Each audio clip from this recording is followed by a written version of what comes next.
বিসমিল্লাহির আমি মোহাম্মদ আখতার হোসেন, ইতানিত আব্দুর রহমান, গ্রাম ব্রাহ্মণপাড়া। আমি এই প্রেস ক্লাবে উপস্থিত হয়ে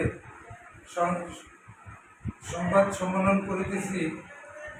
মোশাররফ হোসেন ডিগ্রি কলেজ এর প্রতিষ্ঠাতা মোশাররফ হোসেন খান চৌধুরী বিভিন্ন দলিল সৃজন করে মোট 139 জমি কলেজকে দান করে।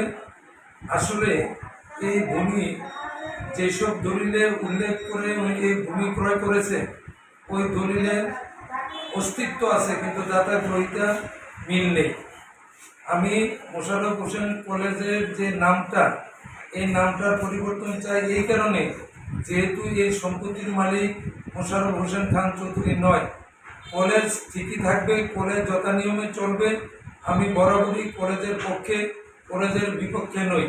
এদিকে মোশাররফ হোসেন চৌধুরী এবং প্রিন্সিপাল এবং কিছু প্রভাষক মিলে প্রভাকাণ্ডা করতেছে যে আমি কলেজের বিপক্ষে। আসলে আমি কলেজের বিপক্ষে নই, আমি কলেজের পক্ষে। কিন্তু কলেজের টাকা বিভিন্ন বাউচারে আত্মসাৎ করে কলেজের প্রতিষ্ঠাতা, এর বিরুদ্ধে আমি প্রতিষ্ঠাতার বিরুদ্ধে, কলেজের বিরুদ্ধে নই।